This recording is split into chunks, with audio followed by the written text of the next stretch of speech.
I love my paper copy today. It's January 17th of 2023, and it's the regular council meeting for the town of Rocky Mountain House. So I'm going to call this meeting to order. So before we adopt today's agenda, I have two items, and then I'll open it to the floor to see if there's any more. I need to move 9.9, email from Dr. Carrots Mary, to 8.3 for discussion. And that would be correspondence for action, sorry. So that's 9.9 is going to 8.3. And then I have to add an item to the closed session today on, so it would be 14.5. So it would be a closed session, FOIP section 24, advice from officials.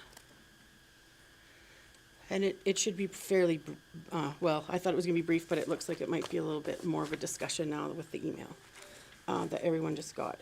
So is there any other items or changes to the agenda that you see presented? Seeing none, I'll ask for a motion to accept the, Councillor Phillips. I will make a motion to adopt the agenda as presented.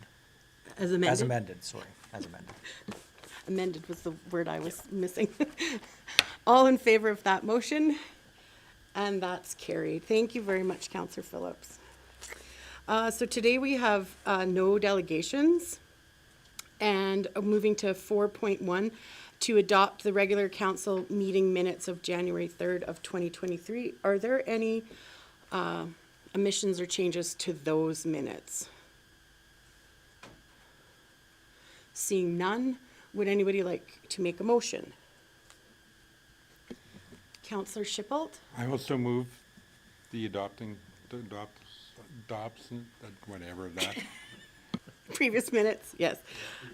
Excellent. So the vote is to adopt the regular council meeting minutes of January 3rd, 2023. All in favor of that motion? And that's carried. Thank you very much, Councillor Schipholt. 4.2, to adopt the 2023 to adopt the 2023 operating and capital budget meeting minutes of December 7th and 8th. Are there any changes or omissions from those minutes? Seeing none, I'll ask for a motion. Councillor Caprero. I will make a motion that council adopt the minutes of the December 7th and 8th, 2022 operating and capital budget meeting minutes as presented. Thank you very much. And you did great. All in favor of that motion? And that's carried. So we have no delegation business today, so we're going to move on to old business. 6.1, the RFD for bylaw 2022/14 Code of Conduct bylaw, the second reading. And I'll go to Mr. Kraus. Yeah, thank you, Your Worship. So council gave first reading to the Code of Conduct bylaw at the previous meeting with the amendment to strike the last sentence in 22.4, which has been done and is being presented to council as amended. And so looking for council to consider second and third reading. Thank you very much. Would anybody like to make a motion or have any questions for Mr. Kraus or? So no questions. Would anybody like to make a motion?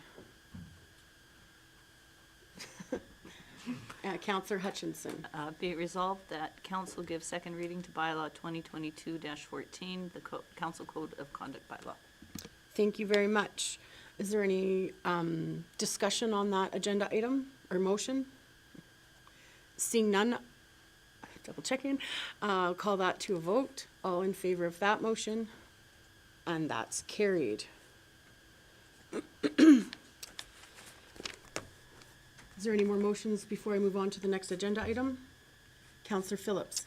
Yes, I was just wanting to make a motion to give third reading to bylaw 2022/14, the council code of conduct bylaw.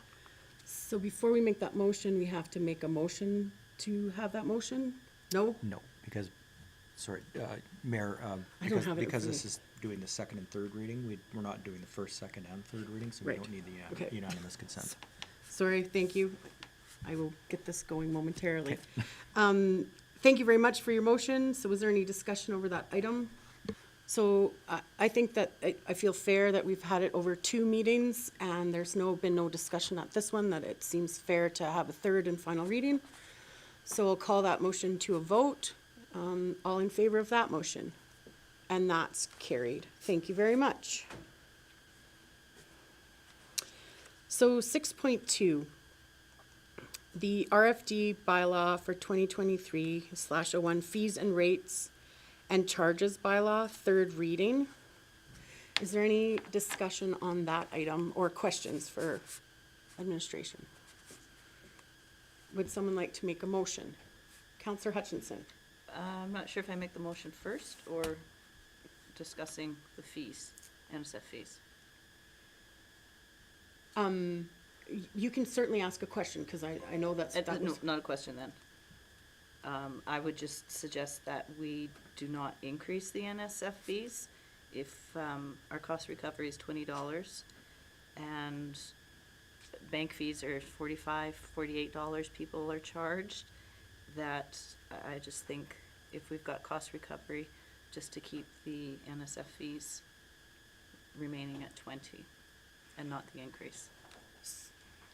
so just to clarify, and I might have to get Mr. Kraus, the cost of the fees the town is charged for NSF is $45? No. That's where I'm confused with your question or motion or whatever. Yeah, no, thank you, Your Worship. I'll have Ms. Quinlan give you the expertise advice on our NSF fee. Thank you, Your Worship.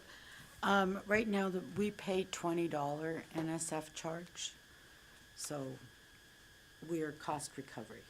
Okay, so how much do you think we should charge for the time that it takes for you to enter that in, or someone?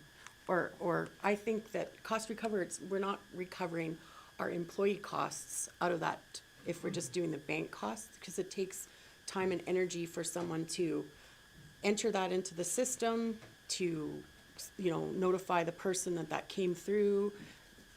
There's processes. And so generally, I think some people charge that fee in order to cover the costs of their staff having to deal with an NSF charge.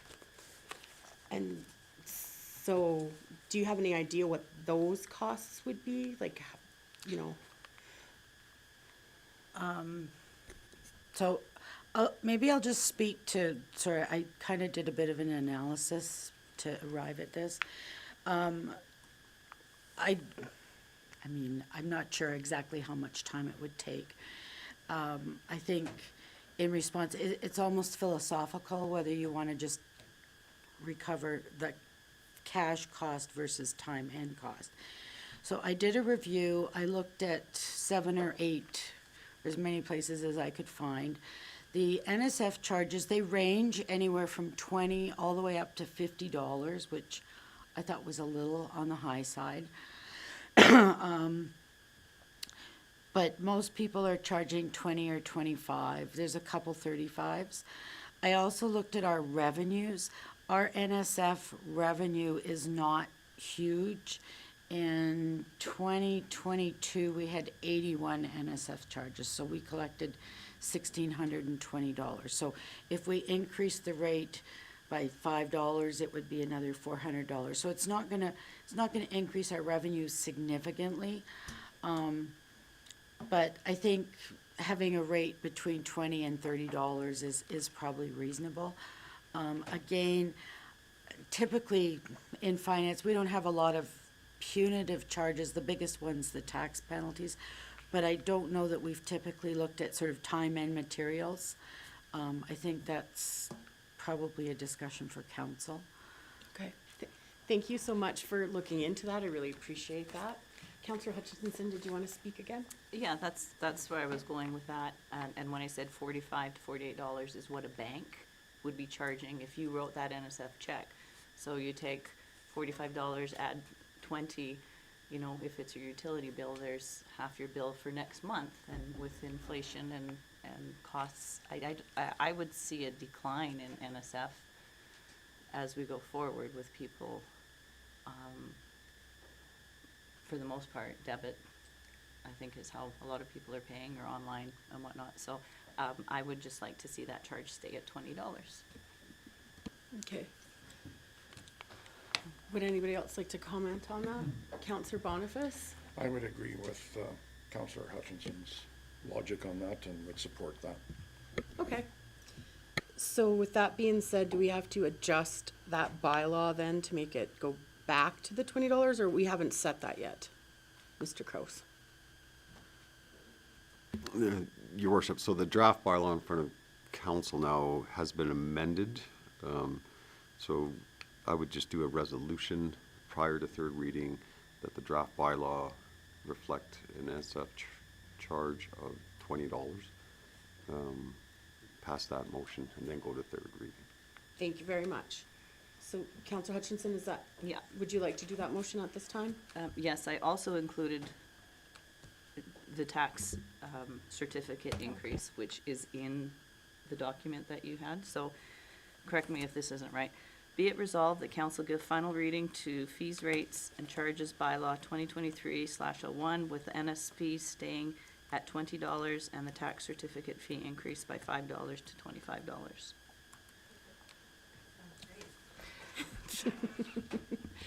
Okay, is there any discussion on that item? Seeing none, I'll call that to a vote. All in favor of that motion? And that's carried. So now, I'm looking for a motion for the third reading.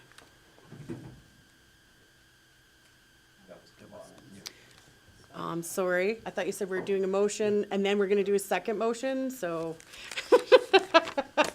I guess Counselor Hutchinson didn't go that direction, so on to the next thing. Okay, well, no problem. We're going on to new business. If I'm correct. Yes, so new business is the RFD policy 001/2023, council professional development policy. Mr. Kroos, did you want to address that? Thank you, your worship. So council has requested administration prepare a training policy for council members.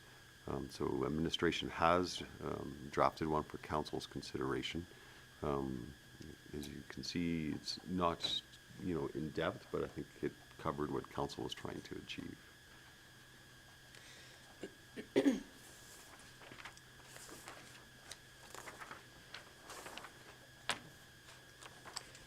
Yeah, I think it does cover what we were asking for, to have, commitments that we have some training in place, it's, and Munis 101 is one of the items on the thing. Counselor Hutchinson, did you have a question? Just, there was a couple errors. Under 4.2, I don't understand. Members of council, our council shall regularly, or shall annually, I don't understand if there's just a misprint and too many words Yeah. under there.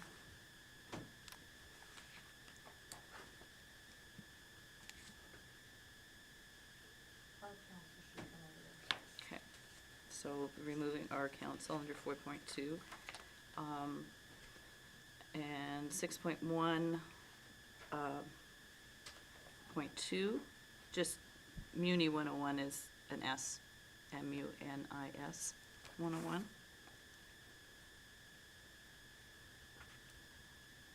And then I had suggestions. You wanted to have discussion of other Yeah. items to add? Yeah, absolutely. Okay. Under 5.3, would it be suggested to add, all members of council will be expected to provide feedback, and then adding with a verbal/written report during a public meeting of council on any training to help council, blah, blah, blah, blah. So, like, I have a response to that, because, like, after our discussion yesterday, I don't think it's necessary. Like, we've taken the course, and it says in here that any training certificates would be sent to the CAO or designate, so then there would be a record of that course that you're taking. You know, I don't think it needs to be, I don't think it's necessary to write a report on a course that you took after you took a course. Because you're already spending the money, time and energy to take the course. Do you have to really write a report on the course? You just passed the course. I don't know what that, I just covering all bases, that's, Okay, was there Yeah. something else on your list? Because you always have, yeah. Good list. So 6.11, it's stating 90 days of taking office to take the training, the orientation. yeah. I would like to see that a shorter period, perhaps 60.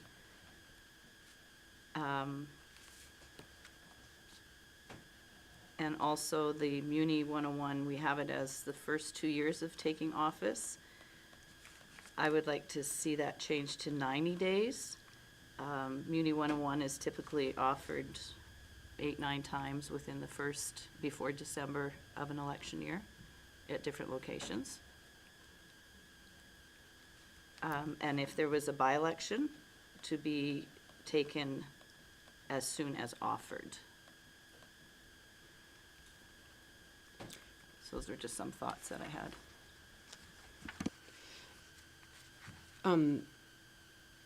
Let's just do one item at a time. So if we're looking at 90 days, Mr. Kraus, is that not in the MGA?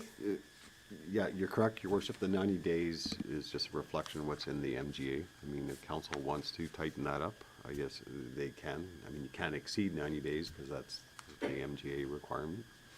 Yeah, so I think 6.1.1 and 6.13, and should it be 6.11 and 6.12 if we're going 13 and 14? Or is it missing dots? It's missing dots, your worship. Sorry, yeah. Because they're right out of the MGA, I feel comfortable with just leaving it the way the MGA lays it out. 6.1.2, totally different, you know, like that was one of your other ones, right? I think Munis 101, it's totally beneficial, especially for like new council members, and I think Councillor Boniface and I took it at the same time, and I was really keen on, after having taken that as a new councillor, I think it should be within a year. I know that Councillor Caprero and Councillor Phillips, and you also took it, but just not at the same time and place, but we've all taken it. And it was really beneficial to have that in that first sort of 3-month period. But like this one, we've had our by-election and now it's just offered, Councillor Ald, it's just, you started it this week or is it next week that it starts? Last week that it started. So, like, I mean, that time spread is kind of dependent on when it's offered, right? So, to me, a year would be reasonable. Like, if you wanted to shorten that on 6.1.2 to a year. Mr. Kraus, did you have a comment on that one? Your worship, I think that's what administration was trying to encompass, a by-election 2 years into a term. It might, we don't know how often it would be offered. So we just try to put it in a time frame where we felt comfortable that in that time frame it would probably occur. Does that suit your comfort level to leave that, like, leave it where it is, or do you still want to see a change in that? I would still like to see it change just because in those first 90 days, like you said, you're keen, everybody's enthusiastic, and if you're taking it in that time frame, you're a little more prepared for what to expect, as opposed to sitting here for a year and just taking the course, especially if it's a newly elected. I would Kristen? also, yeah, I was also, and again, I'm jumping ahead, a suggestion about having all of 6.1 being put into the handbook for potential candidates so that they know what is expected out of them, that you need to take these particular courses, whether we decide on a year, 2 years, whatever, but just so, Like on what to expect when you're Yeah. become a council person? yes. Okay, Thank you. I'm gonna go to Counselor Counselor Shippold. So being newly elected and looking at what I had to go through once I got elected, knew I was elected, reading bylaws and trying to get caught up and up to speed, the initial amount of reading and workload was substantial, which it would be even after any election. So I think 90 days is tight, understanding that people have other workloads that they need to include in that. I have no problem moving it to 1 year. I think 2 years is too long, but I wouldn't want to shorten it any more than 1 year, just knowing the workload that's in there as well. So, and the 90 days, if that's what's in the MGA, then hey, I take it that they know what's best, and I would like to leave that where it is. So, to your suggestion, the 90 days stays and the 2 years changes to 1 year. I'd be supportive of that. Okay.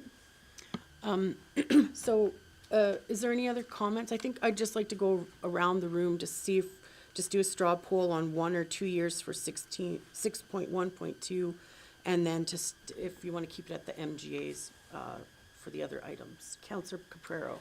I'm okay with the 90 days as it states in the MGA for 6.11, I think that was. Yep. And I think a year is a good amount of time for that 6.1.2, rather than the 2 years. But I liked what Councillor Hutchinson had added about with a by-election when available.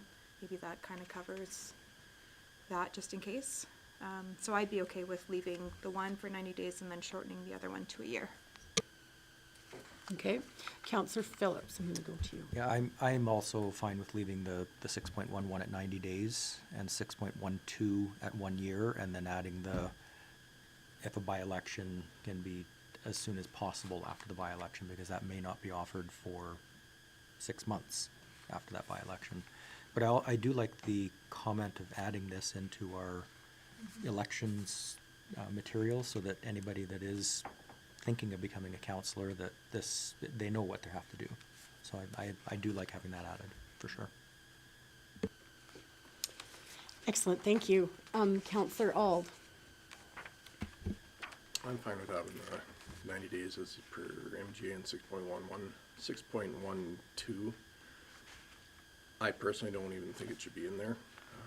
I think there's other more valuable courses in the Muni 101, but that's just my thoughts. Thank you very much. And then I'll go to Counselor Boniface. I agree with my fellow colleagues here that the changes they suggested, and thank you to Councillor Hutchinson for pointing that out. So, with that being said, it seems like the consensus of the council is to leave 6.11 and move 6.12 for 1 year, and leave the rest as it is on there. And I really do as well like the idea of putting it in our information package, because when you are running, you're gonna have to know that you have to set aside time for some courses in the first, 6 months or a year of your election, and you'll have to like juggle a schedule to make that happen sometimes. So I think that's great. I just have one more question. Yeah. To Mr. Kraus or to whoever. So is the intent of this to be done for all councillors to do after an election, including incumbents? Yes. Yes. Yep, that would be the policy, right? All members of council. So, Your Worship, for clarification in there, it reads new member of council. So if you are in your second term and already taken Muni 101, it'd be our interpretation that you don't need to take it again. Yeah, because some people could have taken in their first term all the EOEP, is that the right letters? EOEP courses and got their certificate as well, right? So then that would cover off that for all of those? Is that correct? And what about counselors like Counselor Shippold, who's taken it, but it may have been a while. So, no offense, Counselor Shippold, but this isn't your first term, and yet it's been a while. So, like, how often do we have to refresh those certificates and things? Like he has to take those other 90-day ones, right, as per the MGA? Is that correct? That's correct, Your Worship. So the MGA says an orientation within 90 days of being elected. I mean, so that applies at every general election. The policy is silent on refreshing Immunity 101. So, I mean, I would leave that up to council of how you would want to address that. Yeah.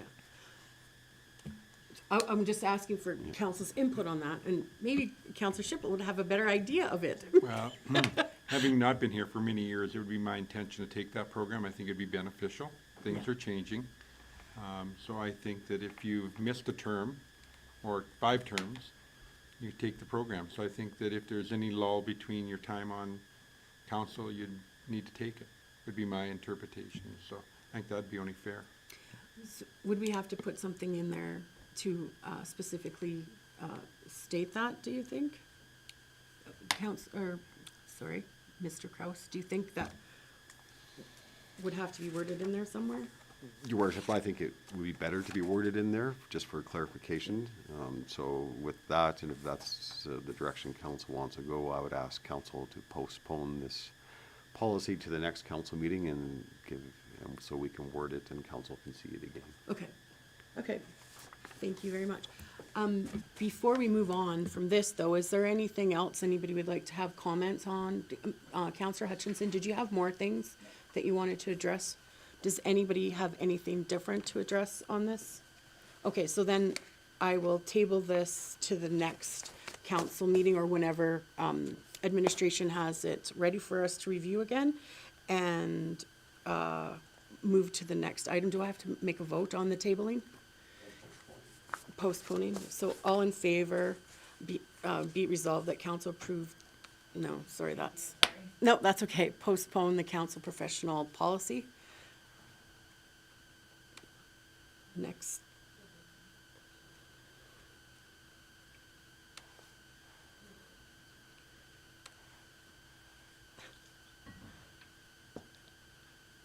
Thank you very much for typing that up on the board for us. So all in favor, was there any questions or comments about that? Is that a suitable amount of time? No, we haven't moved it. I'm asking for final questions or comments. Any final questions or comments on that motion? Sorry, I made the motion. That's what you were asking? Yes, but we haven't voted on it yet. Is there any further questions or comments on that? So I will call that to a vote. All in favor? And that's carried.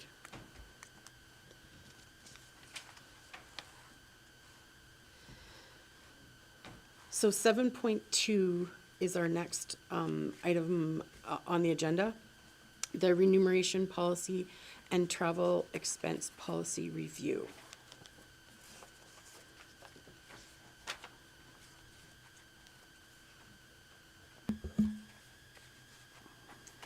Mr. Kraus. Yeah, thank you, Your Worship. So council has asked administration to bring back the remuneration policy and the travel and expense policy for council's discussion. Ms. Breeze has provided a comparison to other municipalities just for council's information. So administration is presenting it and looking for direction of how you want to proceed with these. So would we like to have a discussion with, because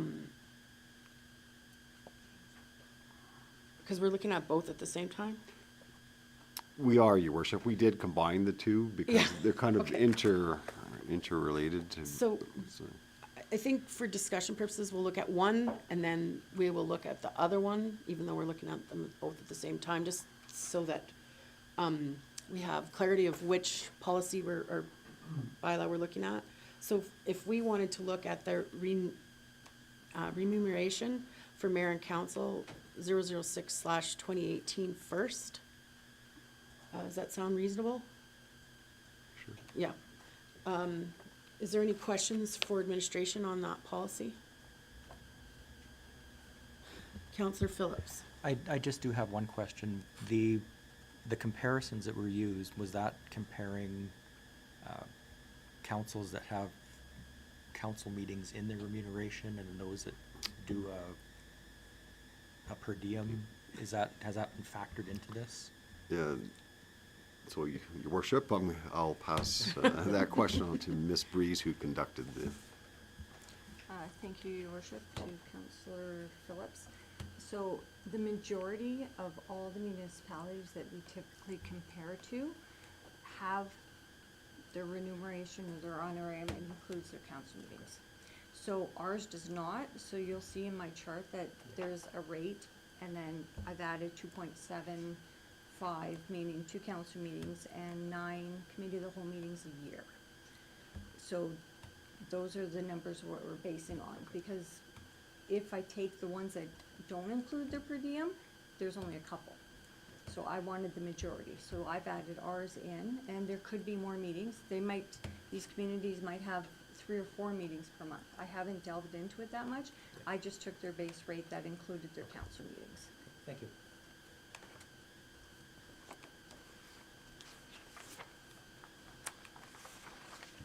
Did you have another question? Sure. Or- So just looking at the comparisons, I mean, definitely on the counselor side of things, we're quite low. On the mayor side of things, we're kind of in the middle of the pack. So I mean, there is room for improvement for sure. I also think that sometimes counselors will be attending more meetings, say, than a mayor might, because a lot of the mayor stuff, it's I mean, I'm not necessarily gonna be on the library board that meets every week, right? But and if we rotate around, it would make it more fair for all the council members, you know, for compensation. Counselor Hutchinson? I kind of looked at it, that the mayor to council ratio, so the mayor getting paid and council, and most of them were, council's getting about 55% of what the mayor's wage, and we are, like Councillor Phillips pointed out, quite low. We're down about 48% of the mayor's wage. So maybe that's something to look at, putting us closer to that percentile as the mayor is. The other question I had was with the per diem, any thoughts on, or maybe we need some research on hourly as opposed to a chunk, 4 hours or over 4. The reason I bring that up is I may have a meeting for an hour in the morning, and then we all have a 2-hour meeting in the afternoon. I'm getting paid the same as everybody else, but yet my day is, I really can't do anything else because it's split like that. I don't know if that's something that we can instruct admin to, you're not getting it? Don't you get 4 for the first one, and then because it's not together, you get No. 4 for the second one? Okay, I don't usually have that happening.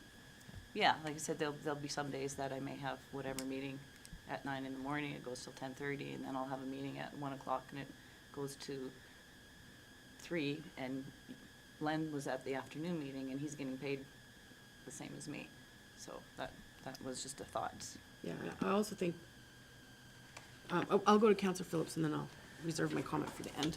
So I hear what Councillor Hutchinson's saying about an hourly rate.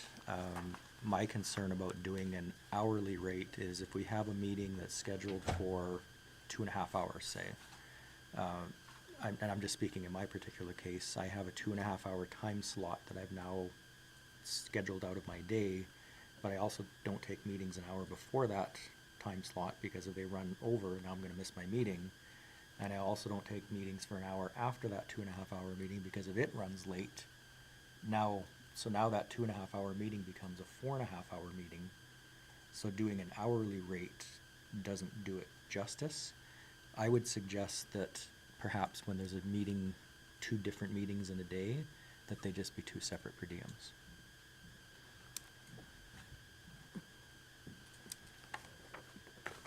So I agree that we have to be compensated for time we're spending on preparing for, but that's part of our base salary, right? I don't think that we should, like, if in that circumstance, she'd get paid for an 8-hour day for 3 hours of work, right? And I think that's not fair to taxpayers, because some of these people are not making, if you took the 4 hours and you divided it out, you know, it's a reasonable wage, which we would like, because we want to attract people that are going to leave reasonable wage positions to be able to run for council, right? So I'm not saying that it's too high or too low or anything like that. I'm just saying that I agree with Councillor Hutchinson that the hourly wage, you know, if you could set 15 minutes aside, it's a small town, it's like you're not driving across Calgary or something like that. I mean, obviously you might be showing a suite, you're not gonna be showing a suite in Nordegg right before a meeting, because then you won't be able to get back, but, or whatever, but I think, you know, maybe we could do it so that you could get 15 minutes before, because who doesn't come to a meeting 10 minutes early? So, you know, so you can have your stuff. Okay, Shane, don't answer that. You were here 10 minutes early today, so you get, you know, but, you know, generally, we're here before the meeting begins anyways, you know, and so maybe we could look at maybe 15 minutes on either side and then do, hourly, you know, and then it would be fair to both, you know, both ideas. How do you feel about that? This is kind of a compromise. Councillor Hutchinson. I'm not concerned with the 15 minutes before or after, because I kind of feel that's where our honorarium does kick in.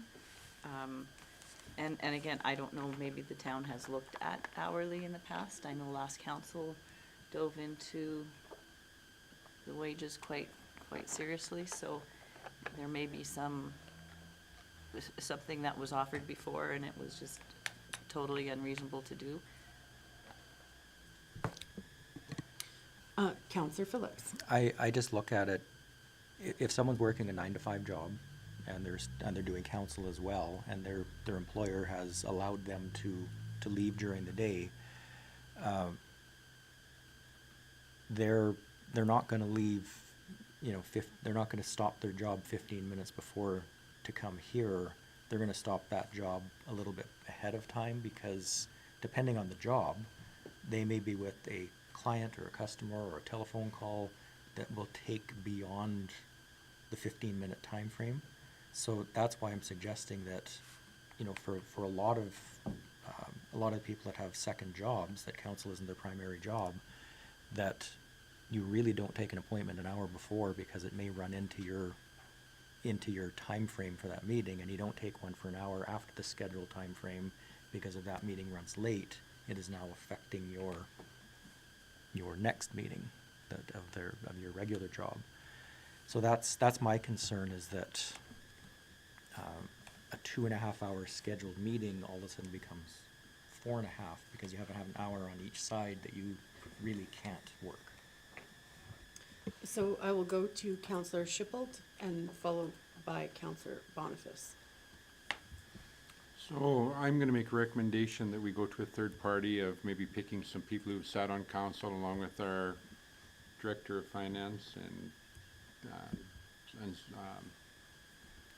administration, and have a look at it and let them come up with this. I don't think, we're talking about our own wages and salary here, and I think that gets to be a prickly place to go. So I think rather than having this discussion, we let somebody else have that discussion, give them our thoughts if we want, but move into a third party to have a look at it and come back with a recommendation or no recommendation, whatever they see fit. So if we'd look at previous counselors that maybe were on council, maybe a previous administrator that's been in our community or something such as that, along with staff, I think bring a recommendation, go from there.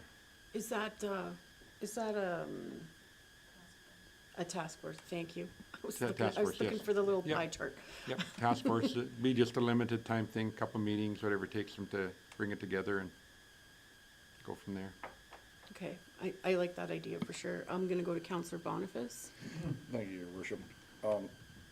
Just the idea I had that is, it's regularly like our 4 hours.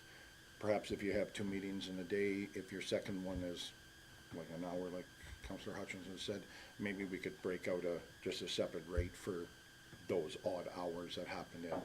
Because it doesn't happen a lot, but for someone like Counselor Hutchinson who goes more meetings than I do, it does. So it was just an idea. Yeah.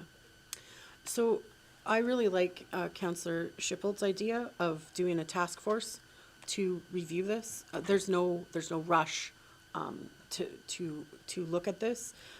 Some communities don't even get paid for meetings. Like, there's so many different options. They put it in your base salary, and then you're just, and then if everybody rotated around, maybe 1 year, anyways, I like the idea of a task force. I do want to ask that the task force, and this was discussed at when we were at a couple different meetings in a couple different situations, but when I was at the mayor meeting, we discussed pitting, I don't know the acronyms, but cost of living onto council, when the task force asked them to look at putting in cost of living into the regular salary review for yearly or however, somehow setting out cost of living attached with compensation, so that, for example, when council looked at it last time, I believe they hadn't looked at it for a long time, and then the cost of living was such a huge jump that the community's like, what's it, if we do small, properly placed, so that's why I'm suggesting that the task force also look at cost of living in their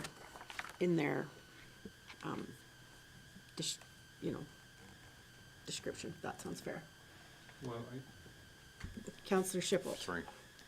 To that, I think that we should look at a 3 or 4 or 5 year plan as to having increments happen or whatever, or tie it to whatever the staff get or Exactly. administration gets, or have something in there so there's not a annual review process, so we can make some time out of it, so.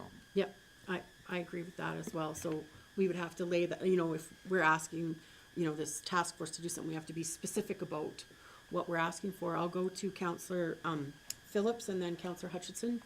I got the lights in the right order. So, yeah, I mean, I think, having a conversation with council and the task force would also be beneficial as well. I do agree with the COLA increases, because this whole thing hasn't been looked at for 4 years, and now all of a sudden it's very evident that we're quite low. And if we do it now and then ignore it again for 4 more years, the next council is gonna have the exact same problem we have. So it definitely should be something that takes in COLA or staff or whatever kind of increases just naturally occur, so that it's not coming back to council, because it's, as Councillor Schippold has mentioned, it's a very touchy subject when you're talking about your own salary. Yeah. And also, I would like to see some type of vehicle allowance in there as well. So we can talk about that Yeah. next, I think, yeah. But good, we're not done yet. Councillor Hutchinson. I was just gonna comment pretty much the same things. I had so there's 2 things. So the town doesn't have a review process, so admin is recommending that we have a remuneration review process developed. And I had added in there having the COLA increase received as the employees get annually on the years that the review process doesn't take place. But we have to get a review process first. Mm-hmm. So having said that, would that just jump us to the motion to instruct admin to develop a draft remuneration review process to be brought back to council? Is that where we Again, would have that? I think we're looking at 2 different things, so I think we should discuss first, certainly we could say that we need a remuneration review process, but let's deal with, do we want to have a task force to do this process? Which I think we could agree on, and then have them also look at the review process as part of it. correct? I would ask Mr. Kraus that, would that task force be included in a review process policy? Mr. Kraus? Yeah, so your worship, you would. So I think probably the best process for council, I mean, it's evident that council thinks it does need a review. So I think council should be asking administration to bring back to council a terms of reference for a task force. And then I think once we have that terms of reference approved by council, then it gives us direction to develop a policy on process. So. And if so that I have, makes sense. I have a question. Do we want to make travel and expense policy as part of remuneration or keep it separately? And I think, your worship, why administration combined them two is, you know, just in consideration of Councillor Phillips' vehicle allowance. You know, is that part of a travel and expense policy, or is that part of the remuneration policy? So that's why we combined it together. So it depends where council wants to go. I mean, or we could amend the travel and expense policy just to have council gets an allowance under that policy also, so. Okay. So, I think we'll deal with remuneration first, that we'll get, a motion that says we want a task force. I'm getting the consensus that that's where we want to go with it, to come back with us for terms of reference for a task force for the remuneration policy, and then get that motion out of the table, and then we'll want to discuss, travel and expense policy next then, right? Because we could put those, items into the, you know, when they come back with those terms of reference. Does that sound fair? Does somebody want to make that motion? Race for the button. Sure. Counselor Hutchinson. Be it resolved that council instruct administration to develop a terms of reference for a remuneration review committee to be brought back to council for review and consideration. Thank you very much. Any discussion on that item? Seeing, oh, I Counselor. want a friendly amendment to that, and I'm not sure if the review committee should be called a task force, so they know it's a short term. It is a task, that's what I wrote it on my notes yesterday. We have, just the motion needs to be changed. Oh, it's, yes, on there, yes. Sorry, I thought you had task force on there. No, When we discuss a motion, then I just assume that that's what we're saying. Do you agree with that amendment? I just want to make sure that it includes what, on the RFD is asking for also a review process. Yes. Or is that's That'll be the included in all of that? I think the terms of reference, and Mr. Kraus, would I be correct in saying that the terms of reference would include that policy when they do the task force? So, yeah, I guess, you know, where administration is coming from, so I think once we bring back the terms of reference for the task force, and what council wants them to review, then we can go from there and develop policy for council where it occurs every 4 years, and this is what the committee needs to look at, or the task force needs to look at. Does that make sense? Yep. So. So is there any further questions on the motion on the table, now that it's amended to task force? Seeing none, I'll call that to a vote. All in favor of that motion? And that's carried. So now, we can look at the travel and expense policy, 002/2019. And, yes, Counselor Phillips, did you have? I mean, I think we should be doing the same with this as we're doing with the remuneration. The task force should look at it and bring back recommendations.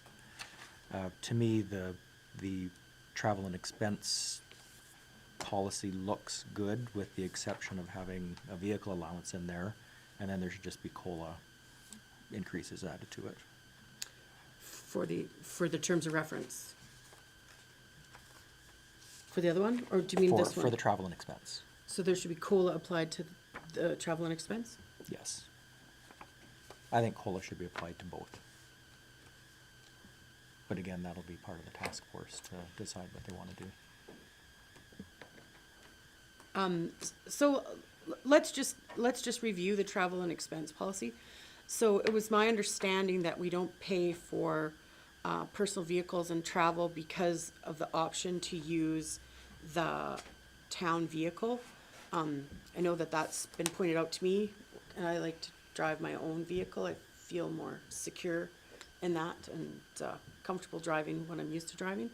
And so then I never am able to claim any mileage if that other vehicle was available. So are you saying that we're not gonna do that anymore with No, that vehicle? What I'm saying is the town vehicle, when you're going to a meeting out of town, yes, you should be using the town vehicle for sure.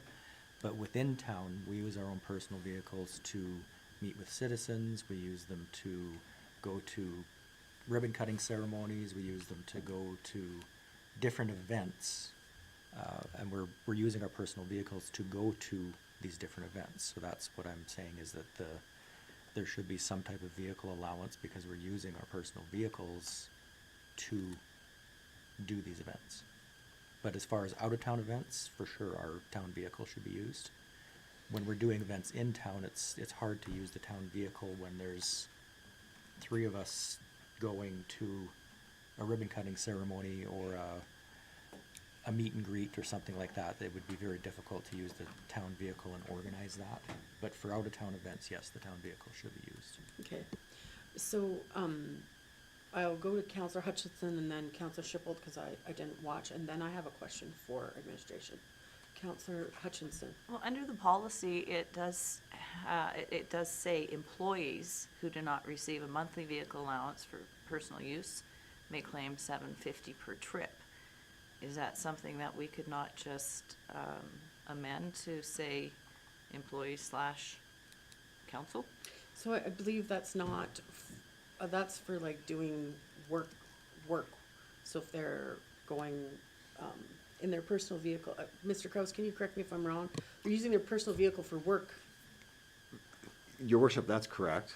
But Councillor Hutchinson actually makes a very good point here, because if you, I mean, this policy has never been applied this way, but if you look under definitions of employee, it includes council members. So this policy can be easily interpreted that if a councillor uses a vehicle in town for town business, they could claim $7.50 a day. That's the way it actually reads, but it's never been applied that way. So I'll leave Okay. that up to council if that needs amendment or council interprets that way and proceeds. Okay, I'm gonna go to Counselor Shippold and then I'll reserve my comment. So I want to go back to Councillor Phillips's comments, which is 10.1 sub 2, and that is about the approval. That's on page 109. And that's about the town vehicle. So where I'm at, and the mayor briefly touched on it, and that's compensation if you take your own vehicle to a function. So I look at my vehicle as my office. I got a hotspot. I got all the bells and whistles, GPS. I got my Bluetooth in it and all that. Winter clothes. And I'm far, yeah, and a shovel. And I'm far more comfortable driving my own vehicle when it comes to city driving or wherever. And so this is a health and safety concern I have. And I go, if you're prepared to send me off on a road on a mission to a city with something I'm not familiar with, I have a concern about that. And it's a health and safety concern because I would feel much more comfortable. Now, I have no problem with the vehicle being available to everyone who wants to use it whenever they want to use it and if it's available to take it. But for my own personal use, typically I also tag team other functions up. So if I'm going to the city to do a town function, there's a likelihood I'm going to be doing another function. And I don't feel comfortable taking the town's vehicle. What I do feel comfortable with is sharing the mileage that I would charge back to the town if I'm doing other functions. And in the past, I've went on several road trips where I've dealt with 3 or 4 different companies and charge each company a proportionate amount for the mileage, which I think is more than fair. So in this case, I would like to see the wording changed in 10.1 sub 2 that takes away from you getting mileage for your vehicle. You might be leaving later than somebody else, so if it's carpooling, all that kind of stuff, and I know it says in here, well, if somebody else got it booked, but then there's a guilt trip, and I think that we should be able to take our own vehicles the mileage fee that you get is not a money-making fee. It's a cost recovery fee. And so whether you take the town vehicle or your own vehicle, you're not padding your pocket. And and in this case, I don't know what kind of rubber's under the town vehicle, or if the person who had it before me bagged it out or did whatever, if there's an issue with it and I'm gonna be stuck on the highway someplace. I know exactly what my vehicle is. And so I really would like to remove this and make it more open to the counselors that if they take their own vehicle, regardless of whether the town vehicle is available or not, that they're gonna get compensated for mileage. And I just want to point out that sometimes carpooling with Counselor Boniface isn't the best because he doesn't fit. So, you know, certainly the town vehicle, and I'm gonna speak on, maybe you could speak on your own behalf, but I think that Counselor Boniface would be certainly more comfortable in his own vehicle with his stature than, and, do you want to speak to that, Shane? I know we've discussed it. Thank you, Your Worship. Yes, I'm definitely happier in a bigger vehicle.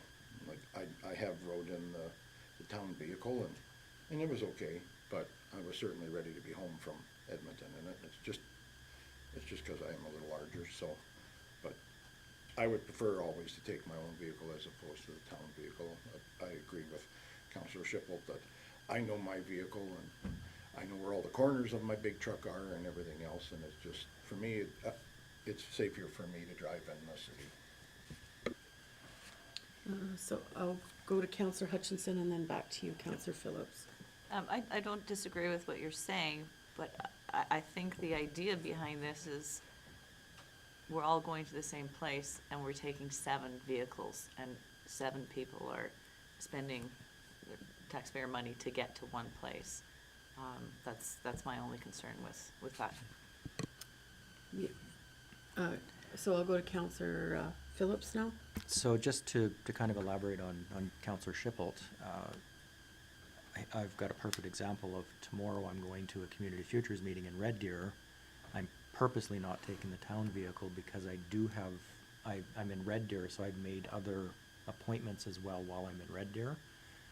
So I'm taking my personal vehicle, but I'm not charging mileage. So there is merit to what Counselor Shipple's saying, is that I'm purposely not taking the town vehicle, even though I'm going to a town committee meeting, because I don't want to take the town vehicle to other appointments after the fact. Because I don't think that looks right, to be taking the town vehicle to other appointments. So I'm purposely not taking the town vehicle and not claiming mileage. So I do completely understand that as well. I see Counselor Alt. I understand where Councillor Shipple's coming from as well. I do the same. I take my own personal vehicle everywhere. It's my choice to do that. Have I rented cars before and taken them around? I have, for sure. But we have a vehicle here that's saved the taxpayers considerable amount of money when you base it back on the old practice of being charged out. And I hear around this table daily fiduciary responsibility to our taxpayers. And I think we have something that in place that has done that quite well. So I think if we're using those vehicles and we want to do something afterwards, that's on us. I don't think that we should be charging the taxpayers dollars when it's sitting here to be used. Well, Counselor Hutchinson.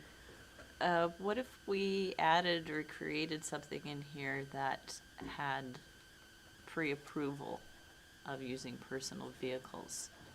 Would that possibly, you know, if tomorrow you're going in, you need to use you have to go to your Community Futures meeting, but you have other stuff, so get approved that you're taking your own vehicle and you're only charging a third of your mileage, something along that line. I don't know if that would solve the issue. I think that would solve the out-of-town issue, yes, for sure, when in that particular instance. I also do think that we have in-town things that we use our own vehicles for, and that was more of what I was talking about with the vehicle allowance, was more for the in-town, because we are driving our vehicles when we're meeting a resident for coffee. we're using our own vehicle to go to that resident to talk, you know, have a coffee with them, or to a ribbon cutting, or to wherever that is. That's more what I was getting at for the vehicle allowance. But with these, you know, with these new suggestions, yes, there is kind of a, maybe sometime there's a hybrid where you're not taking the town vehicle for a reason, and maybe a third, like you said, a third may be an option as opposed to full mileage. Again, that would probably be a task force idea, but I think that's reasonable. Councillor Boniface, did you have another comment? You're like, Just one small one. Thank you, yes, Your Worship. absolutely. I agree with Councillor Alt about the responsibility, and so for myself personally, the last time I went to a convention, I could have taken the town vehicle, but I chose to take my truck because it fits me, and so I just didn't charge mileage. I was happy not charging mileage just for the able to use my own truck, and I'll continue to do that. I don't really care about the mileage. I'd rather just take my own truck. Okay. So, I have like, I think there's two different issues. I think one is, I feel the same as, Councillor Boniface and Councillor Schipple, that, and I think Councillor Phillips, you know, hit on it. When you're a busy person, you're gonna stack up events. So if you've got a meeting here, you're gonna schedule the accountant or something else on that same trip. And we shouldn't be penalized that we're being thrifty with our time management in doing something like that by not being able to charge mileage and not take the town vehicle to do our personal errands. So I still feel really strongly that we should be able to take our personal vehicles and get mileage when we're attending things out of town. The second thing is, to Councillor Phillips, is most employers don't pay you to get to work. If you do, it's a bonus. And so if I was working for WPW, I would drive my vehicle out there, I'd pick up their work truck, and then I would get paid to go to work. So I know it sounds not the same because you're going to a ribbon cutting or you're meeting with a customer, but that's your work. You're getting compensated to go to work. So nobody generally gets paid to go to work. You know, if you're at work and you're using your personal vehicle to run to the post office for your boss, that's different, right? And I think that's where the $750 came from, right? But we shouldn't get paid to go to work. We are getting compensated. Now, if you think the compensation isn't enough, then that certainly we could maybe put that in there, but I still feel that we don't get paid to go to work. And the things that you're described, they're part of our compensation, which would be part of work, unless we did. And usually when employers pay you to go to a training course or pay you travel time like that, it's considered a bonus, and then it's the first thing they cut when they're trying to find some savings in the budget, because then I've heard lots of people complain about that. So I just wanted to say, I would like to keep, you know, that I don't think we should apply the $750, and it should be for, it shouldn't be for us. It shouldn't be in here for us, the $750. And it certainly shouldn't be applied when you're going to work. It's when you're at work. Now, if you were driving, anyways, that's what I have to say about that. So now we'll go back to more discussion, and I don't know if it was Councillor Schipple or Councillor Hutchinson that was first. Do you guys keep track? I think it was. Ladies first, Councillor Hutchinson. Maybe we could look at the monthly vehicle allowance. You know, it's got in here 10 days per month, $100. So if council received that $10 a month, or pardon me, $100 a month for the average of 10 days, that would include any reimbursing for any in-town travel and any out-of-town travel if you're using personal vehicles. It would be some compensation. I forgot one of my points I didn't write down. I also wanted to say, I don't want to start keeping a logbook every time I get in my vehicle. And I I do. know that you do. You do it very good, and I don't want to be emailed every time somebody wants to get paid for mileage. We have enough going on. I think it would just bog us down with bureaucracy, and so I just wanted to point that out, even though it's a fine idea. So Councillor Shippold. Well, Mr. Kraus pointed out earlier that they lumped these two remuneration policies together. And I see the synergies, having heard the discussion around the table. And I would suggest that we lump it, as you suggested, with the other one. And if we've got somebody looking at it, that they look at the mileage thing and what's normal.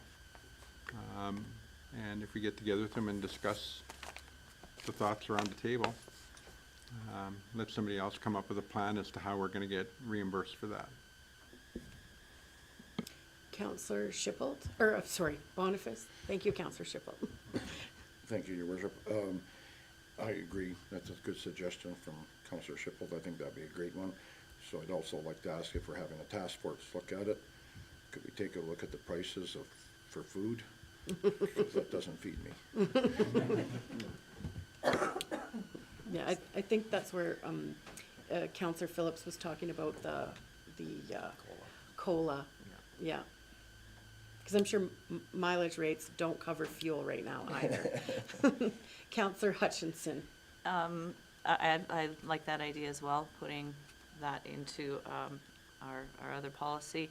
But having said that, if we go forward with that, would it be prudent to remove council off of the entire, out of the policy 002-2019, travel and expense policy? If it's added into our remuneration policy, just so that there's clarity on, like the question I asked, because it says employees get $750, so it's a gray area. So that would just be a suggestion. To have a separate, yeah, I agree. I agree with that. Like, or everything else is separate from employees. So I would agree with that statement as well. So we'll make a second motion to add to the task force that we will discuss travel and expense policy at the same time with the task force. We have to make another motion to add it to the other motion, right? Is it coffee break time yet? Add it to the other motion? That didn't even make sense, did it?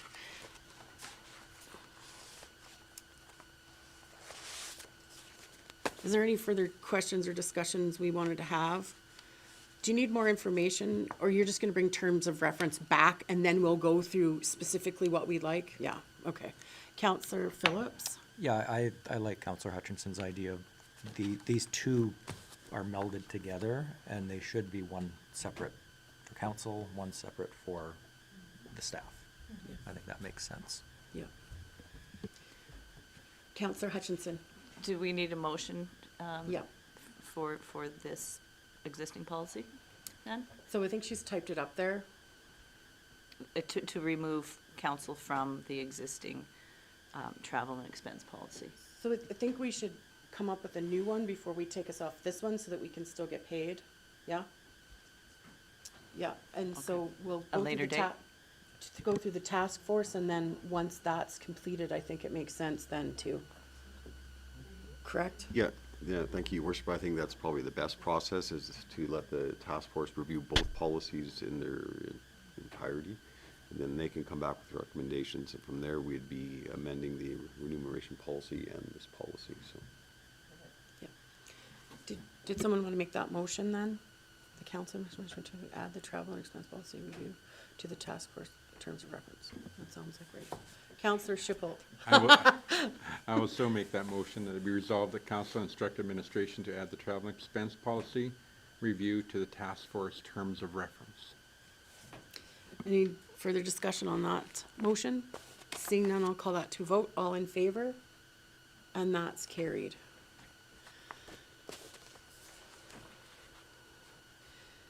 So, moving forward on the agenda, 7.3, the RFD Youth Advisory Council. And I'll turn that to Mr. Kraus.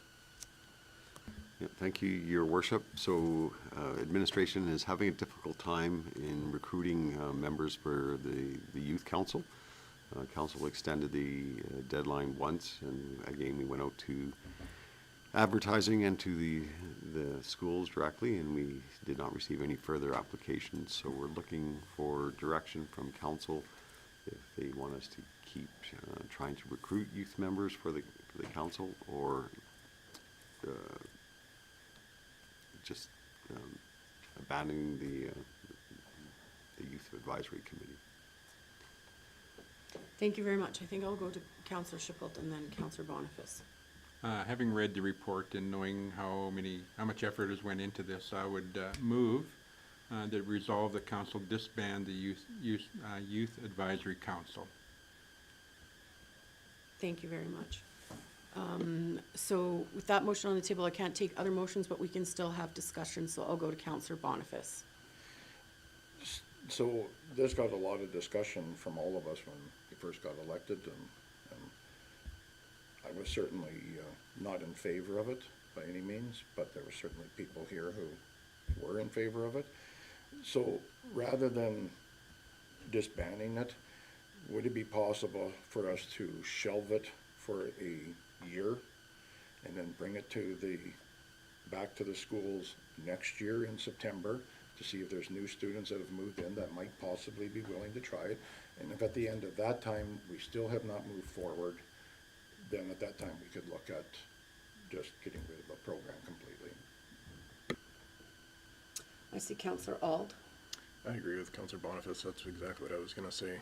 Instead of disbanding it, still leave it open for another year and see if we can get some more interest in it. I think it's a great program to get the kids involved. If we can't get the kids to jump on board, then it'll go by the wayside. But instead of just getting rid of it altogether, I would like to see it just shelved for another year and try again at the new school year. Councillor Phillips, right? Yes. So your light wasn't on, but your hand was up, and then I was confused if you were. So yeah, I think that's a good solution, is to just put it on hold until next year. I know when we had our meetings with the school board division, they were quite excited that we had this program and thought there was a lot of value in it. So I think maybe give it one more shot, and if at that point it doesn't work, then we just disband it.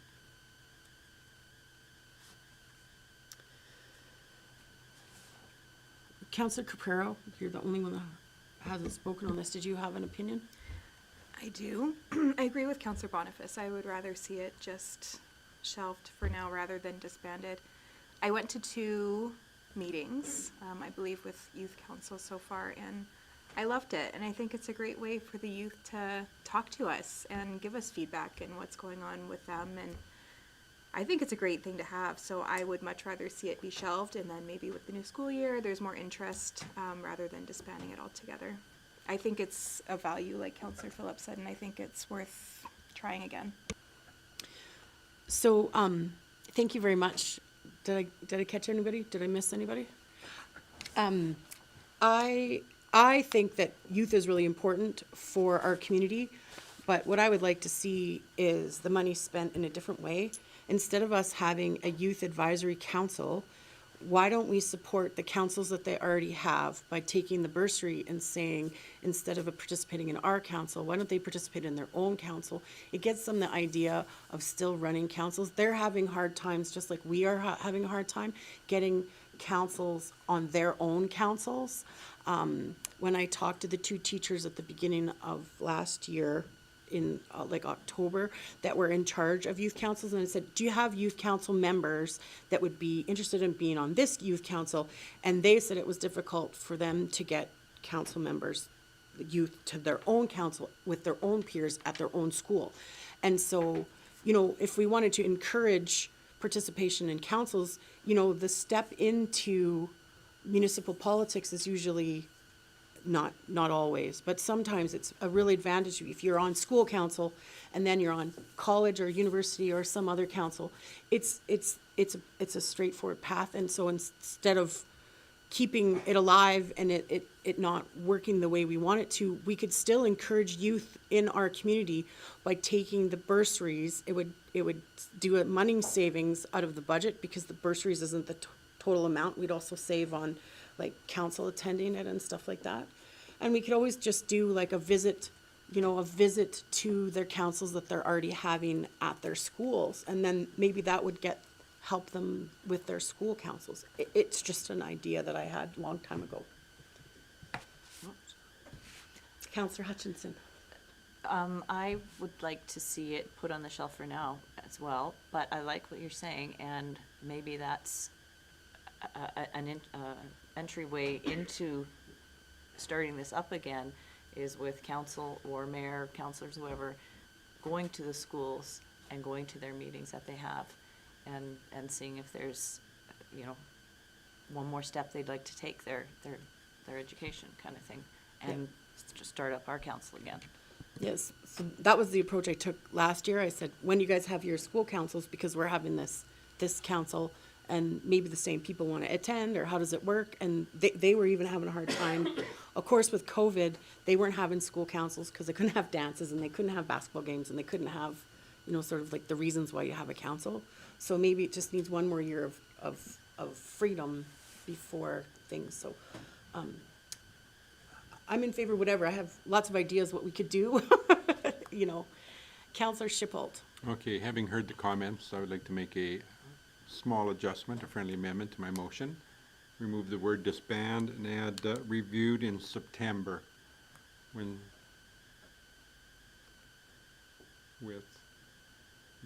not sure if we want to date in or not, but I'm thinking the beginning of the school term. Yeah.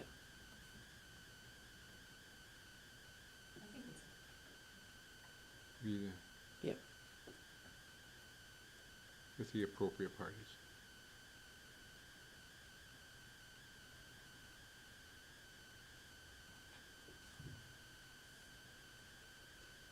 Something else that I suggested, like, and we can talk about this in August, and maybe we should put that on the agenda, is that, you know how we have the registration night? We used to have a registration night.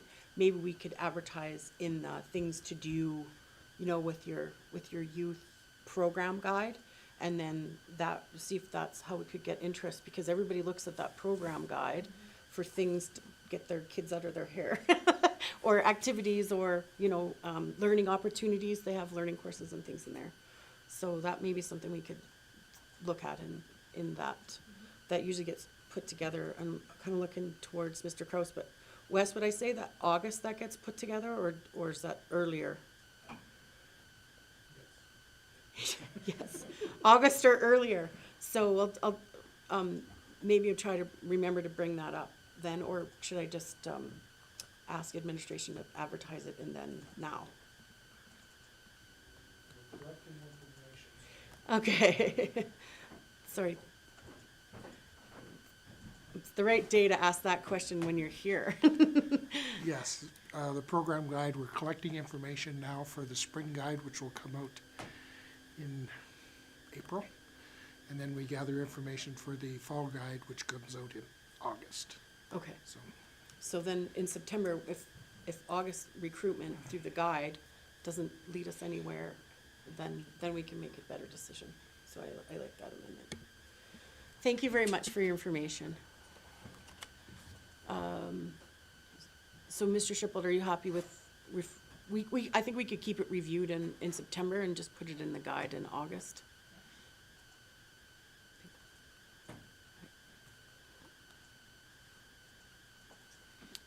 Okay, so is there further comment on that motion? Seeing none, I'd like to call that to a vote. All in favor of that motion? And that's carried.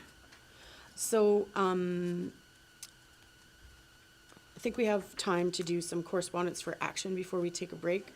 So I'll do 8.1. Oh, I'm sorry. I'm so sorry. It's right there. 7.4, Committee of the Whole live streaming with Councillor Hutchinson. Yeah, I wanted this added because we had our one committee of the whole meeting that was live streamed, and because I feel strongly that the committee of the whole meetings are the only meetings that we can have informal discussion and not making major or motions necessarily at the time, but we need to have a time and a place for those discussions. So I would like to see, and it's also in our procedural bylaw, that they will not be recorded except for meetings. So I would like to make a motion to remove live streaming from our committee of the whole.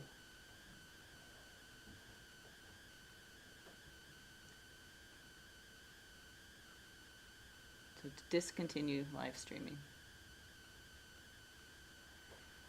What'd you say? It's just a little wordy. Just to say, not have live stream for committee of the whole is what she's asking for, correct? A good practice from there is to keep your resolutions in the positive.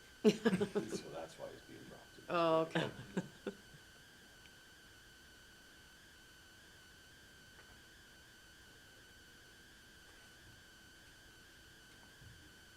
Oh, okay. I was waiting for more typing. Yeah. So be it resolved that council continue to live stream regular council meetings, but not the committee of the whole meetings. So I think we can open this up for discussion now with the motion on the table. Seeing no one else has their light on, I think that one of our goals and our strategic plans was to be open and transparent with our community. And I feel that we are still able to have open and free-flowing ideas and longer discussion at committee of the whole, whether it's recorded or not recorded. It's just being open to our community. And for the 10 people that watch it, does it really matter if it's still live streamed? I think to them it would. To some people, I think they would like to see what goes on at a committee of the whole meeting when we're having longer discussions, especially sometimes we have longer discussions about items of concern, that, which is why we're given longer time, which is why we have it on the committee of the whole instead of on a regular agenda, because we're trying to keep to a tight timeline, whereas the committee of the whole, we have more time to discuss different ideas and come up with different solutions. And if that one person watches and before we take it to another council meeting, they give us a better idea so that we're, or we have time to think about it before it goes to committee meeting, I think it should still be live streamed, is my opinion. Councillor Schipholt. I agree that people are looking for transparency out there, and when we start to do things like that, then we're becoming not transparent. If we have things to discuss, we can go in camera for things that are pertinent, that we feel aren't important or the public don't need to hear. But it is a public meeting, and we're really public servants to the people. And I think that, there should be no secrets in a meeting. You should be able to speak your thoughts and feel free to do that. And so I would, I have no problem leaving them open and live streamed. At first I was petrified sitting here thinking, oh man, live streaming, and after the second meeting I went, hey, what's the difference? And so I would, stuff gets out and about somehow anyway, so I don't see any purpose for not live streaming. Thank you, Councillor Schipholt. I'll go to Councillor Boniface. Thank you, Your Worship. Although I agree with both yourself and Councillor Schipholt about transparency, I also understand what Councillor Hutchinson was saying. At the end of our last committee of the whole meeting, after we had adjourned, the discussion was around, it felt like a regular council meeting. It did not feel a relaxed environment where ideas sometimes just flow out. We were having to push our mics, we were having to concentrate quite a bit. Having the committee of the whole meeting already in the past that we did not live stream, I certainly felt a difference to the last time that we did live stream. And again, it just feels we're not making major decisions, it's basically, we're making plans on how to handle something coming up towards the next council meeting, and that is the area that everybody gets to watch and see. So us down in the trenches doing the dirty work to get through to the top part, so that everybody, when we get to this here, everybody doesn't have to listen to an hour's worth of discussion on something. We're already there and we get going. It's just a thought. Thank you very much, and I see Counselor Ald. I agree with Counselor Hutchinson and Counselor Boniface. I think that live streaming, it puts just that extra level of, I want to say professionalism, but that's not the right word. It just doesn't give you that informality. And we aren't making decisions in that meeting. There are still minutes available. It still goes through to the next meeting to actually have any decisions done. So if it gives some council members that more peace of mind, I'm fine with that. Okay, did we, Counselor Phillips, did you have more comment? Yes, just having been part of both types of committee of the whole meetings, I agree with Councillor Boniface that it felt more like a council meeting. It did not feel like a creative, idea bashing session, which typically committee of whole meetings are more on that side of it, where you're tossing around ideas and bouncing things off of each other to see which idea sticks and which one works best. So I would be in support of what Councillor Boniface had said. Okay, so I still think that it's our duty to be open and transparent, and that it doesn't hurt to show how the discussion came about, because often we get into council meetings and people are like, where did that come from? Well, it came from the committee of the whole. Well, what was that discussion? And so I just really like, that we're live streamed. But I understand all perspectives. So I will, if there's no further comments, I will call that to a vote. All in, so, I'm sorry, Councillor Hutchinson, is that your motion there?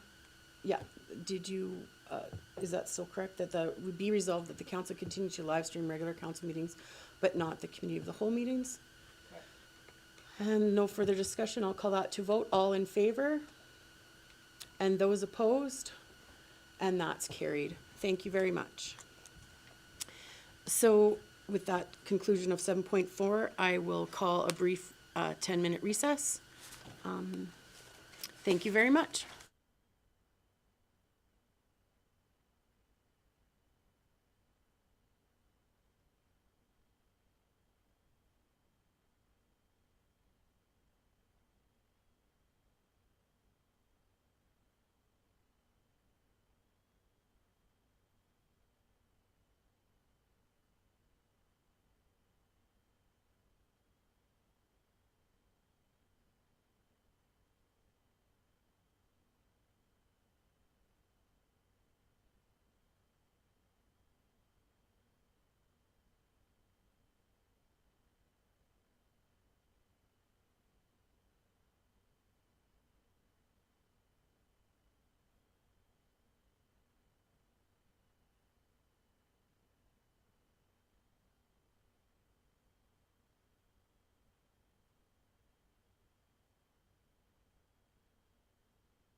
if you want.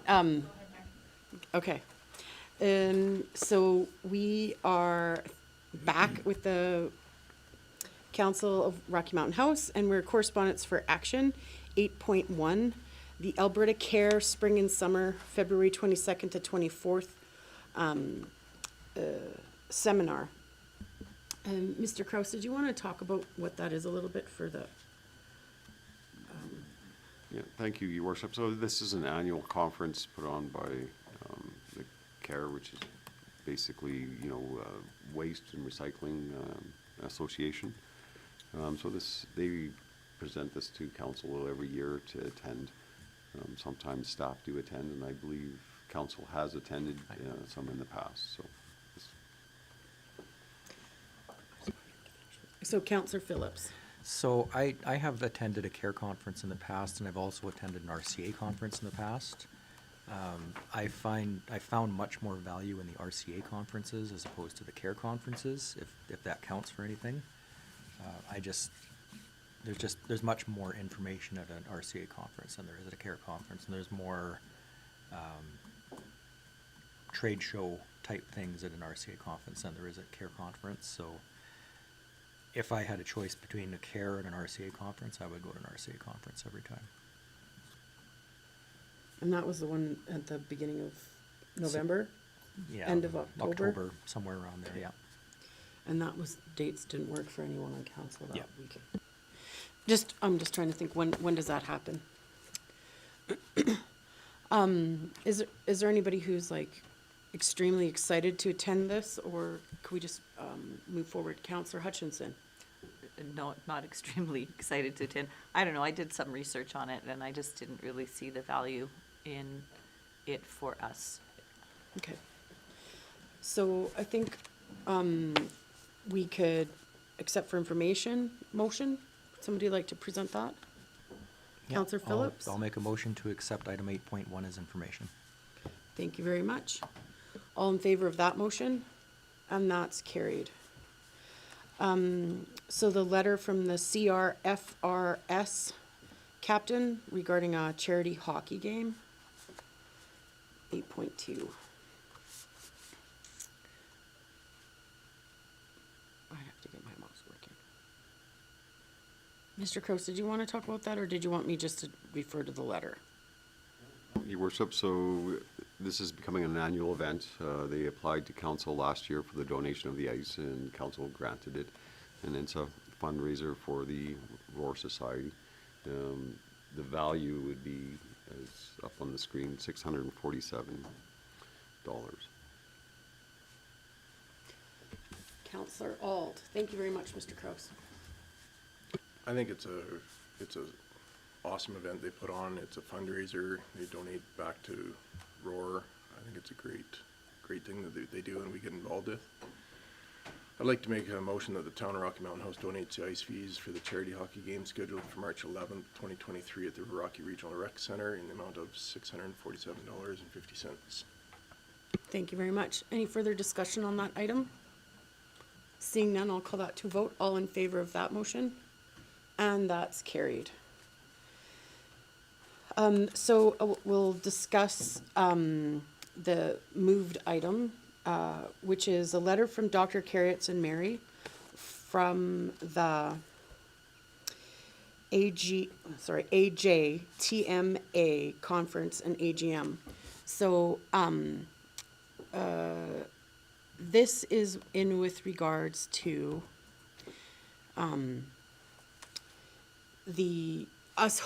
two things. We're gonna host the Japanese, Twinned Municipality Conference in 2024. And so he's recommending that a delegate from our council attends in Jasper, their AGM coming up. And they haven't quite got the date set yet. So, and then they're suggesting that someone be the chairperson for the committee for the 2024 AJTMA.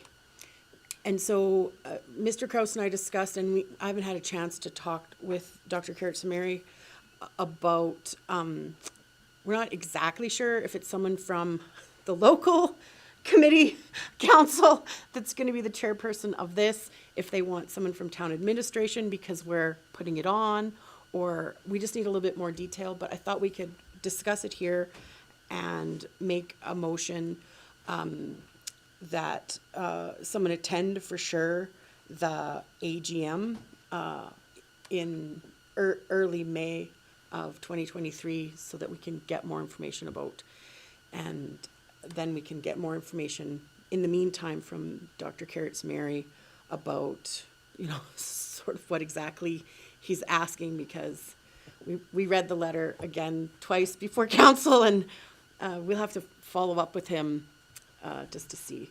Does anybody have any questions on that or any information? They never set the next meeting when you guys attended in when was that, when we were at the RMA, right? No, okay.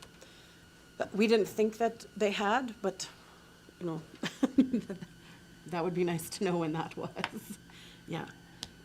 So, Counselor Phillips. So I think because we are hosting the event in 2024, that it would be prudent that the most likely member of administration that's going to be taking the task on should probably attend this, just to have a feel for what happens and what goes on at an AGM and how it's run and how we can take those ideas and maybe enhance it for our AGM.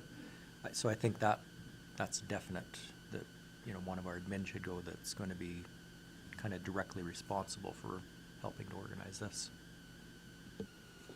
I agree, and also he alludes to that you can network with Tabor, who hosted it last year, like Laura attended that one because we were all in Regina at the FCM, and so, great opportunity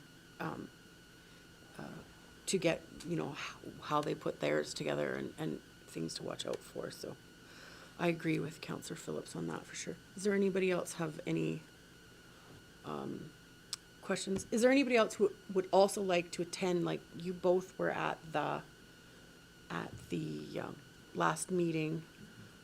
I certainly am willing to go because I also was at the embassy with Dr. Carrots and Mary was there, and made some, I found it quite interesting. So, Councillor Hutchinson? And you're sitting on that board now. Yes. I think it would be advantageous and good representation if the mayor, if you attended as well. Okay, so we'll need a resolution that I attend that conference, which is up on the screen. Would someone like to make that?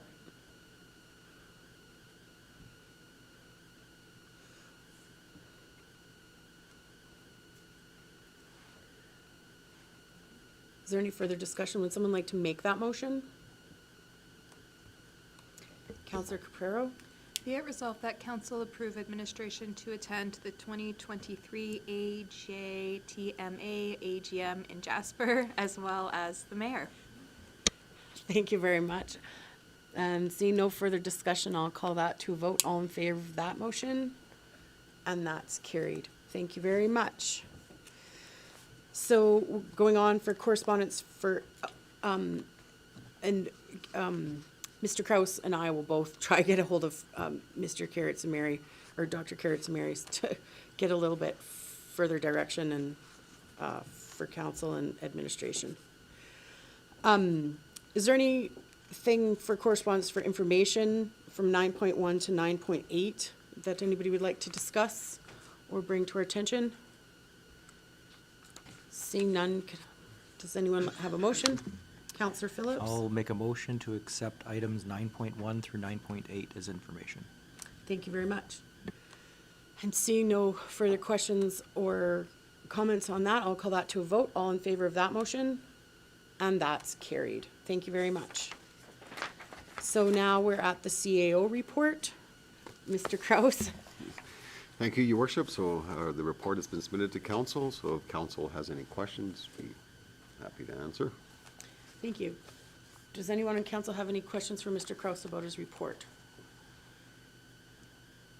Would someone like to make a motion? Councillor Hutchinson. I'll make the motion to accept the CAO report as presented. Thank you very much. All in favor of that motion? And that's carried. So with our department reports, before having everyone coming up to present, is there anything in any of the department reports that anyone has a question on? Seeing none? Counselor Hutchinson, did you want to make another motion? Your light is on. Oh, okay, sure. I'll make the motion. I didn't turn it on. Unless you had a question. No, I'll make the motion to accept the department reports as presented for information. Thank you very much. All in favor of that motion? And that's carried. So, Counselor Shippold? While we're on department reports and moving forward after yesterday's meeting, can I suggest that we make a motion that we have the CAO redo the department reports once a month from this point forward? Yeah, will we have to make a motion to change the agenda moving forward as well, to remove those off there? Yeah, so your worship, so it is in the procedural bylaw of our listed agenda that every second council meeting that there's department reports. So it'd just be a resolution, you can amend that by resolution under the bylaw, that the department reports be removed from the agenda, but the CAO provide a monthly report to council under council CAO dialogue. Okay, let's, Counselor Auld, got tongue-tied there for a second. Would there be any disadvantage just to having them on there for the public to have easy access to, and we can do what we did today and just have them for information? I know there's lots of people that are always asking what the engineering department is doing specifically, what we're doing with rec. Maybe a condensed version, but just to still have something on there for the public to have access to. So, I like the idea of a one paragraph or sentence summary, like really generally, we're focused on budget, or we're highlighting this, or this is coming up. It could be one sentence. It doesn't have to be a whole report, like, I did these 50 things in the last month, or 7,000 things. I like the suggestion that was made, and I think what Mr. Schippold's talking about is saving our department managers time instead of, being and presenting reports in meetings. They could be doing other tasks, and it would save some time and energy, so I think I'm happy with them being removed. If there's questions, Laura's really good at putting on social media what's happening in the world. Or Mr. Kraus can answer. Counselor Hutchinson? So my question to Mr. Kraus is, are the directors' departments, are they reporting to you sufficiently enough without having them doing these reports? Is it a necessary thing for you to have? If it is, then I would suggest we keep them, but if it's not, back to what Councillor Spelt had said yesterday on a lot of time is taken to write the reports. If it's not necessary, then we don't need them. Mr. Kraus, did you want to answer that? Yep, yeah, thank you, Your Worship. So, the directors and I meet quite often. We don't go into the details that these reports do of swimming lessons or that, but it's more the major issues of the department. But do I feel confident that our directors are doing their job and I don't need to know how many swimming lessons we had this month? Yes, I'm confident.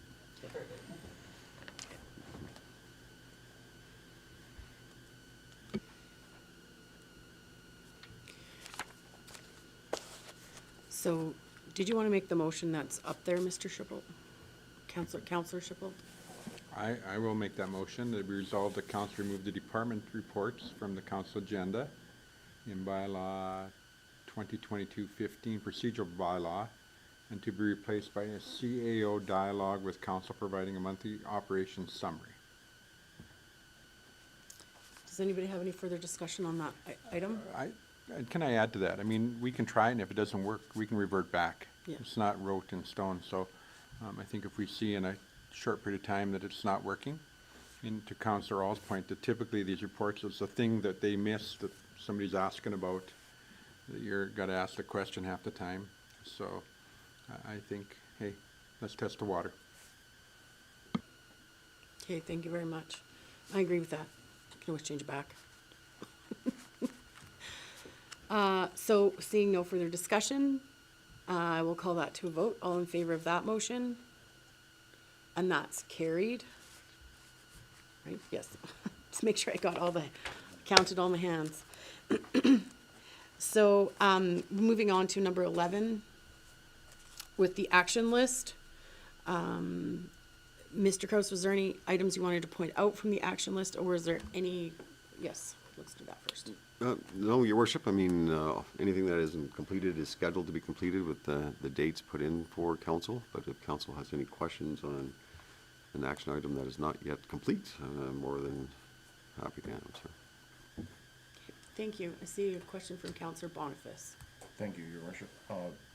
Item 8.2, the letter to Minister Shandro. I know that, I don't like no Mr. Shandro is still at the same job anymore there, but I see it's in progress and it was from October, so I was just, it was a letter, so I was just wondering what was happening with that. I gotta find it. What number was that again, Councillor Boniface? 8.2. Oh, so that's the review of our anti-discrimination policy, to put that definition in. Yeah, and actually that is in progress right now. We're reviewing the whole policy and it'll come back to council. Excellent, thank you very much. Does anybody else have any questions or action item? Would anybody like to make a motion? So I'll make the motion that we accept for information the action list for January 17th, 2023. See no further comments on that. I'll call that to a vote. All in favor of that motion? And that's carried. Thank you very much. Do we have any administrative inquiries today? Councillor Ald, and then Councillor Schippold. I had sent in a email from a citizen regarding the operations at the medical clinic. Is that, I'm not sure how to proceed with that. Is that something that we can even get involved in, or is it out of our preview, or how do we address these concerns? Yeah, so, Your Worship, to the Deputy Mayor, it is out of our preview. I can inquire with Alberta Health Services. I mean, I could probably answer some of those questions right now. The doctor that is leaving at the end of February isn't because of privileges in the OR or whatever. He's going to the city of Grand Prairie, which offers different opportunities for him and his wife for surgery. So it's not related to the clinic. In fact, that doctor's not involved in the clinic whatsoever. My understanding is OR privileges are given through the chief medical officer out of Red Deer in the OR, and is totally unrelated to the clinic. The clinic has no say in the privileges of the OR or scheduling of the OR.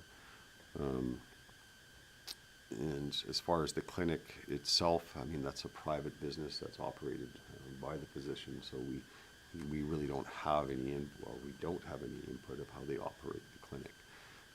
If council's satisfied with that, I can respond to Ms. Brown with those comments. Or I can forward it up to Mr. Swanson, who, with Alberta Health Services, to let him draft a response to those concerns.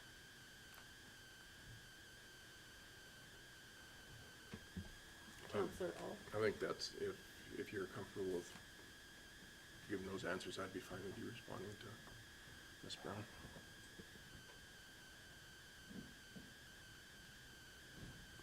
Okay, Counselor Shippold, you had a, So to that comment, and Councillor Auld, I think we should get Mr. Swanson to reply to that. yeah. The only reason is that the questions were in depth about management of the facility, and I don't think we as a municipality should be in any questions relative to how the clinic is managed. They do that themselves, so we may say something that may not be 100% right, not that we intend to, but there's a different operational system there than is normal to most situations. So anyway, I would just feel that I think rather than us hanging ourselves, that we give it to somebody who's 100% responsible for the operation of the hospital. And again, the clinic is a private business to itself, so even he likely won't comment about the clinic. He'll comment about the hospital. So, but anyway, that was my take, and I think your response back in your email was perfect. I thought you did well on that. So, thank you.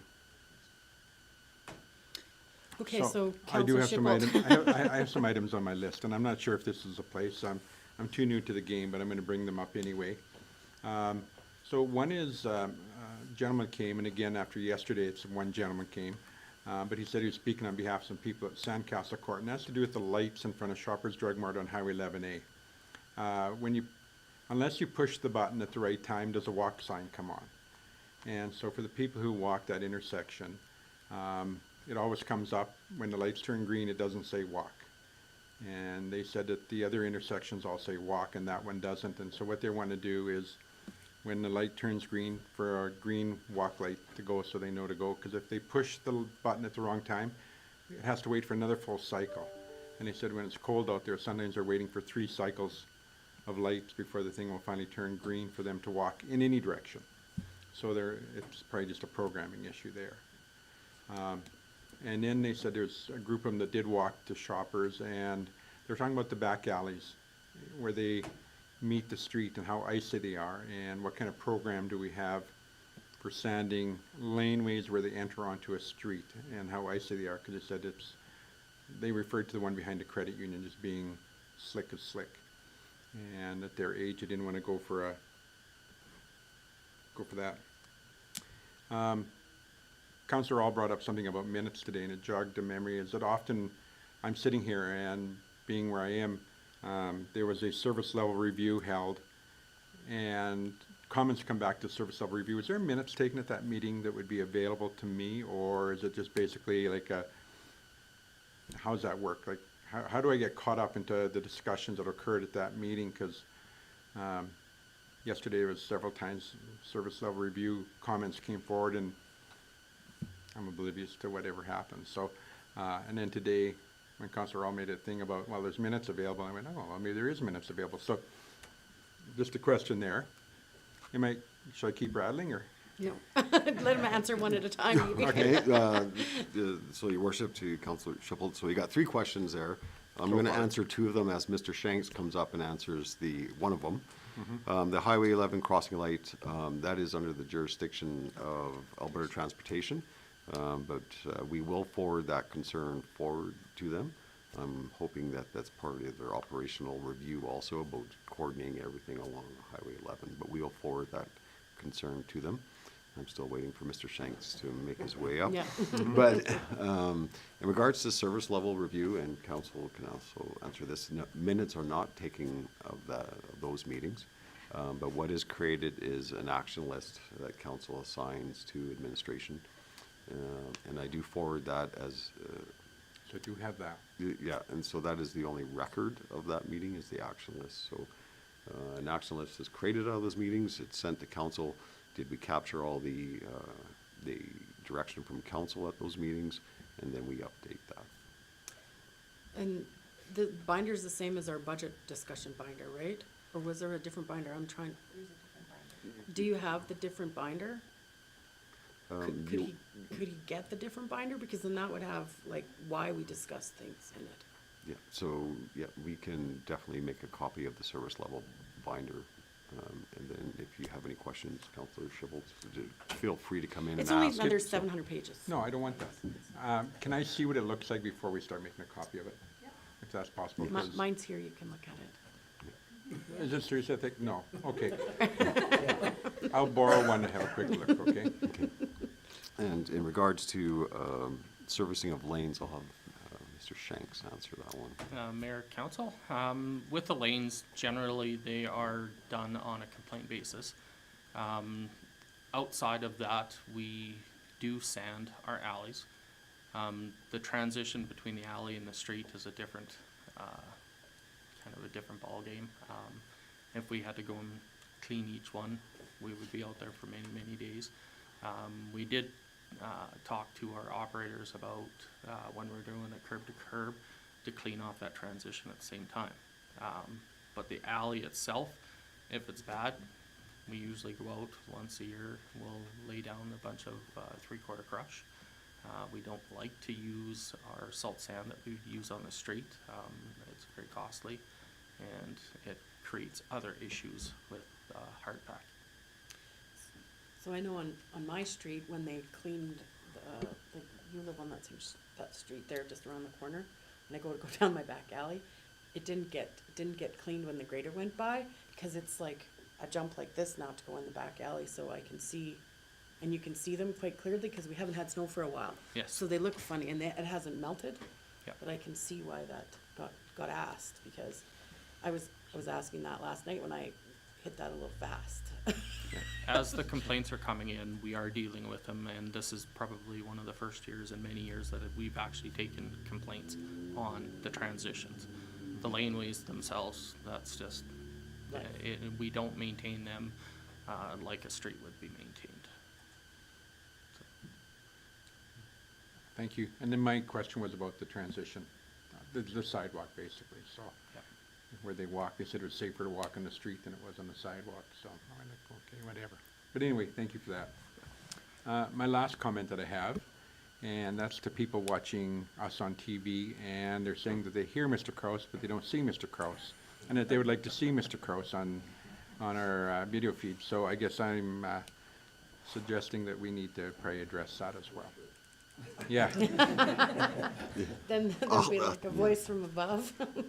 I'll check with our IT to see if they can widen the view of that camera that's sitting right there, Okay. so. Just been told we can, so. Can. Okay.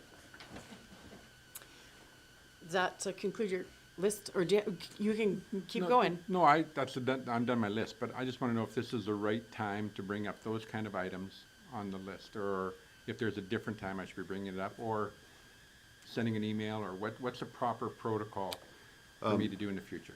Your worship, to Councilor Shipple, administrative inquiries, you nailed. Those are administrative inquiries. You're asking about operations in the municipality, so this is the appropriate time. But you do not have to wait to a council meeting to ask those questions. The council can email me at any time with concerns of citizens, and then I can either forward it to a director, or I can respond directly to and back to all of council to answer. Okay, thank you very much. I see Councillor Boniface has his light on. Thank you, your worship. It's just a comment to Councilor Shipple. With the Alberta Traffic Act, it does say that if it is a controlled crossing and the lights aren't working, that you go by the lights. So just because it says don't walk, if the light is green and you're going the right way, you can still cross without getting a ticket. Thank you. I think the two 80-year-olds that stopped by to talk to me about that, yeah, well, they just wanted it working right. So, are there any more administrative inquiries today? Are there any notices of motion today? Okay, so I'd like to take a brief 5-minute recess to allow department